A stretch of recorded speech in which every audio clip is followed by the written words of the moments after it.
Coming onto hands and knees for tabletop, your handprints might spread wide beneath your shoulders. Your knees might settle beneath your hips.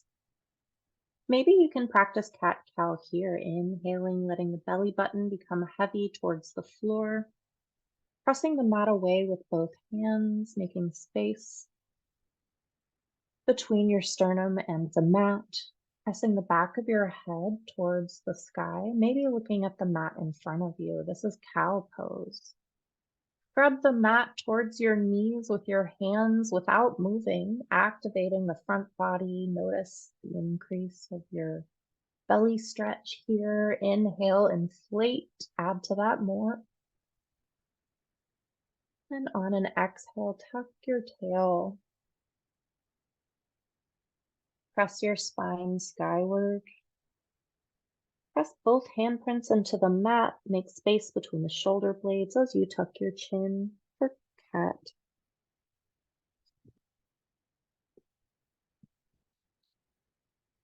Continuing to flow. This might be slow while you really pay attention to the undulation of your spine.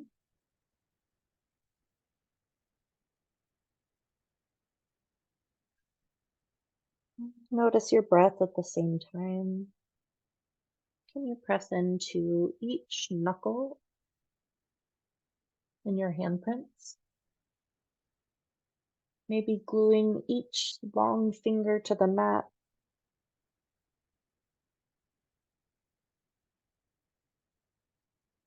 Nice, you can continue this way. Or I invite you to join me for crocodile. You might first find a neutral spine. And walk your handprints forward one space, lowering the hips in a long line from knees to crown for low plank.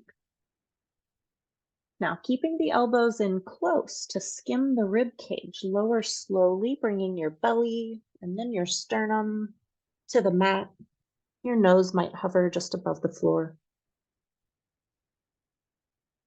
Press into one foot to kick the other heel towards your hips. You might reach back and catch the ankle. Extend that leg, switch sides. Press the top of that foot into the mat to kick the other ankle towards the hip. Maybe you catch it with your hand, maybe not. Exhale, lower. Bring both handprints beneath your shoulders, maybe. Press both feet into the mat and peel your sternum away from the floor. Baby cobra, squeeze your elbows towards each other behind you. Exhale, lower. Inhale, lift, press into those strong arms, send your hips towards your heels. You might take child's pose before moving back to tabletop. Now you know the flow. We'll do that a few times. You can go at your pace. From tabletop, choose cat-cow, or walk handprints forward one space, skim the rib cage, lowering to the mat. Press into both handprints. Lift away from the floor for cobra. The hips may or may not leave the mat. Send hips toward heels, maybe take child's pose. Moving through tabletop again. Find your flow. Inhale, moving. Exhale, lowering. Inhale, lift. Imagine setting your belly button 1 inch forward on the mat as you peel down. Send hips up and back. Child's pose. Tabletop, hands and knees. Prepare to move again. Option for low plank. Keep elbows close as you lower. Peel up, squeeze shoulders for cobra. Peel down. Exhale. Child's. Hands and knees. Tabletop. Low plank.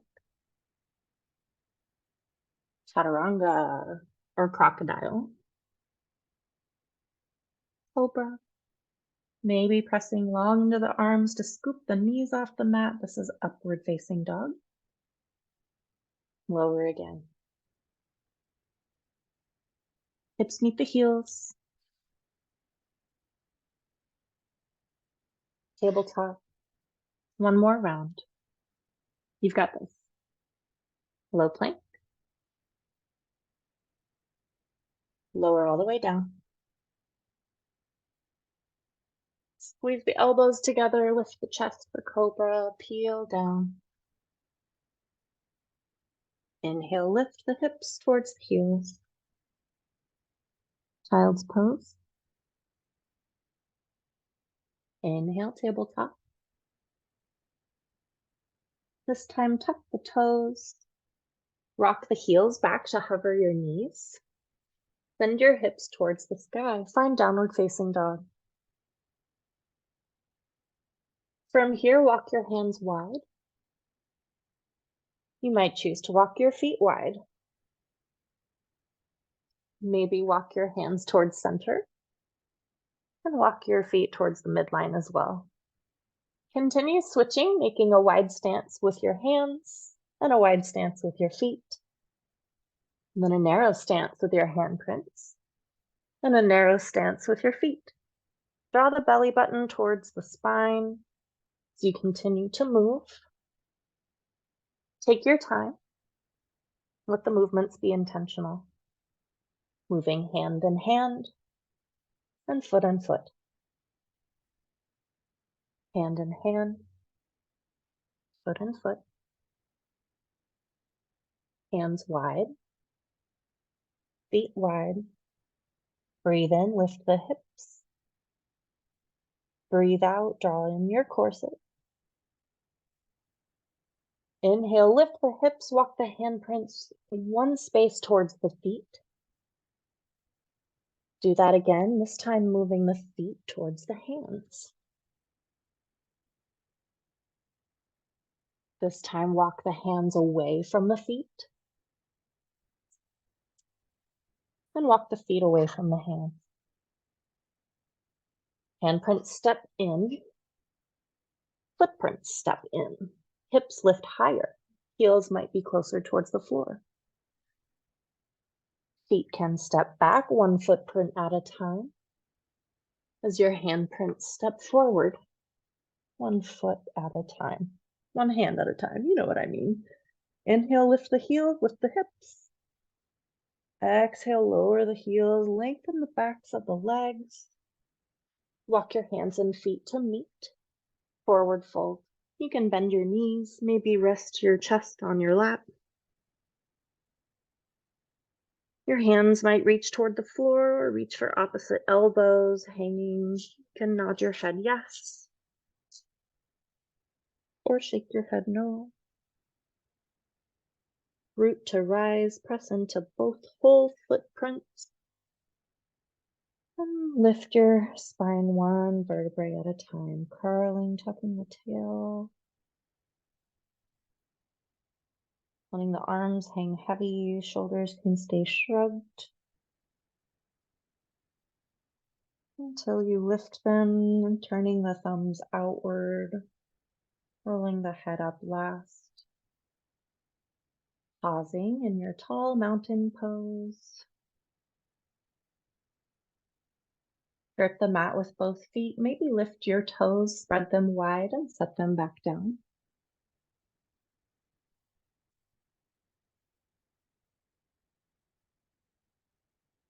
You can stay here, maybe take a soft bend in the knees. Find any neutral tipping left to right, forward and back with the hips. Squeeze shoulder blades together behind you. Palms of your hands shine forward. The collarbone smiles. Slide your chin back like closing a drawer. Lengthen the back of the neck as an imaginary string draws the crown of your head towards the sky, making you a little taller. Breathe in from toes to nose. Breathe out from nose to toes. Choose to stay here or inhale might lift your hands up. Slow clap your hands together and slice through center, hinging at your hips. You can pause with hands on your lap. Maybe aim for a flat back here. Press into both feet as you lead with your heart, still bending the knees, reaching towards the floor for another fold. Plant your hands on the mat, lower to your hands and knees. Find tabletop. Replace the right hand with the right foot. Step forward for low lunge. You can bring the hands up, maybe lifting overhead. Curl the tailbone towards the front heel, pressing into the shin behind you on the floor. Press into your front foot. Bring your hands to the mat and return your right knee to meet your left. Same thing, other side. Step the other foot forward. Maybe heel toeing or inchworming the foot forward a bit more, bringing the ankle under the knee. As your foundation is firm, peel the hands off the mat, lift skyward, breathe in, curl your tail under towards that front heel. Imagine there are bungee cords tying your low front ribs to your front hip points, activating your core. Exhale, bring your hands to the mat, send your foot back, find tabletop. Tuck your toes, rock heels back to lift the knees, move through downward facing dog. Walk your hands towards your feet, find a fold, and roll up to standing tall mountain. We'll do that a few times. Inhale might lift your hands up overhead. Exhale, hinge and fold. Pause halfway for a flat back, using your lap for support. Lower, leading with your heart, bending at the knees, reaching towards the floor to fold. Walk your hands forward, lower to your knees, find tabletop. Step one foot forward for low lunge, lift the hands overhead, curl the tailbone underneath you towards the heel in front of you. Press into the front foot, maybe come to tall kneeling this time. And step forward with the other foot. As you're ready, curl the tail under towards that front heel as you lift the hands overhead, knitting the low front ribs together. Drive into the mat with your back knee. Inhale. Exhale, bring your hands to the mat, send your foot back, find tabletop. Tuck your toes, rock heels back, lift the knees and hips for downward facing dog. Hands and feet walk to meet, find a fold. Root to rise, inhale, lift up slowly to mountain. Exhale, stand tall. Prepare to move again. Inhale, hands might lift. Palms could connect as you hinge at your hips. Pause halfway, support your lap with your hands. Lengthen your spine, maybe slightly rounding the low back, aiming for flat. Slide your chin back like closing that drawer, eliminating the tech neck, lengthening the back of the neck. All right, face becomes heavy. Lead with your heart, bend your knees to fold, reach towards the floor. As your hands connect with the mat, bring your knees down to tabletop. You might choose cat-cow instead, or rise to tall kneeling. Shift your weight to step one foot forward. The hands might rise as your tailbone points towards that front heel, lowering the hips towards the mat any amount. Press into front foot, return to tall kneeling. Same thing, other side, step forward. Plant your foundation, press into the back shin as you still curl that tailbone towards the front heel. Inhale as your hands might rise. And as you're ready, you're invited to bring your hands to the mat, finding tabletop again. Tucking the toes, hover the knees, send the hips towards the sky, downward facing dog. Walk hands and feet to meet. Pause in a fold.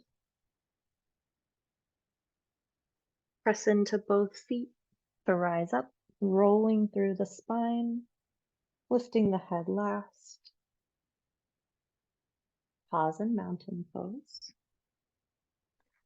You can move anything out of your way. We'll be standing for just a few minutes here. And from your mountain pose, you might look down at your feet, maybe make a little bit of space between them. Lift your toes, spread them wide, peel them back down. Turn your thumbs outward as your fingertips reach towards the floor. Notice the length of your shoulders. Inhale, breathe tall.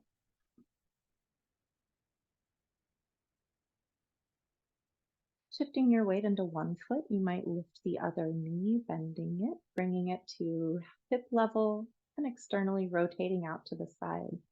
Make a Barbie foot and bring your toes like an elevator down to the floor. Drag those toes as though through sand, bringing the heel to connect with the inseam of your standing leg. Use this little kickstand and you've made a beautiful tree pose. You might choose to lift your arms and branches. Or you might slide your heel up towards the shin, practicing a little more balance. Imagine rooting down through your standing leg. Can you glue your whole footprint to the floor while growing tall from that point as well? If you'd like more, you might reach down with a hand to bring your lifted shin higher still, bringing the footprint to the inner thigh. Still externally rotating that knee, wrapping the musculature around the femur behind you. Maybe from here, you reach out and connect with a neighbor if there's more than one of you present. It could be fun to tickle each other's fingertips or connect handprints, noticing extra help with balance. You could also dance and move around. Maybe it's windy for your tree. It might help to bring your point of focus to something that's not moving. As you're ready, I invite you to release your footprint from your inner thigh and lower the knee towards the floor, but continue hovering your foot. I'm going to turn sideways here so you can see where we're headed. You might look behind you and make sure there's space for your leg to extend. As you're ready, bring your weight into that leg again, lifting the other behind you, lifting the whole back of the leg towards the sky for warrior 3. Hands might wave around for balance or connect like a slow clap in front of you, helping you find center. Flex your lifted toes towards your shin, reach out for balance that's needed. You might dance and return to the floor at your own time. All right, same thing, other side. You can shake out your standing leg from those poses if you'd like. And prepare by shifting your weight into the other footprint. Bending the knee to maybe hip height as you externally rotate it out to the side.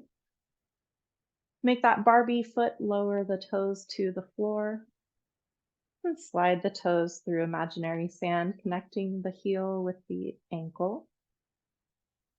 Use your little kickstand for balance. Root down through your standing leg. Your arms might grow branches for your tree pose as you breathe here. If you feel balanced, as you feel balanced, your foot might slide to your shin, still staying on the inseam line. Still externally rotating the knee, pressing back and out. The lifted knee, that is.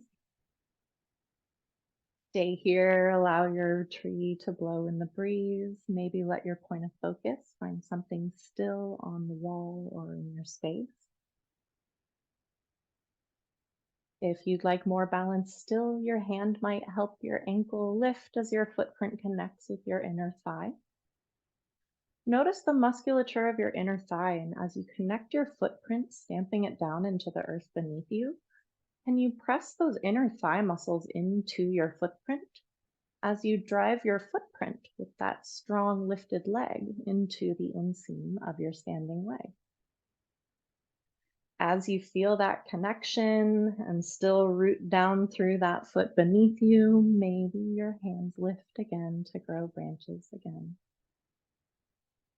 You might reach up high or blow in the wind, or maybe find your mudra for interconnectedness, remembering how trees all grow together in a forest. Maybe those become your branches up overhead. Make this yours. Come down as many times as you'd like. Prepare for Warrior 3. Again, maybe checking the space behind you to ensure that you have room for your long, strong leg. As you're ready, same side standing leg, root that footprint down as you drag the heel of the other leg behind you and up towards the sky in a long line, finding Warrior 3 on the other side. You might notice this warrior flies and your hands can become wings, maybe reaching forward, palms up or down. If up, I like to imagine a tray with a gift upon it. Or down, they might glide back like a bird in flight. Maybe with control, maybe with humor, you return to both feet. Good work, nice balance. Maybe pause in your mountain pose.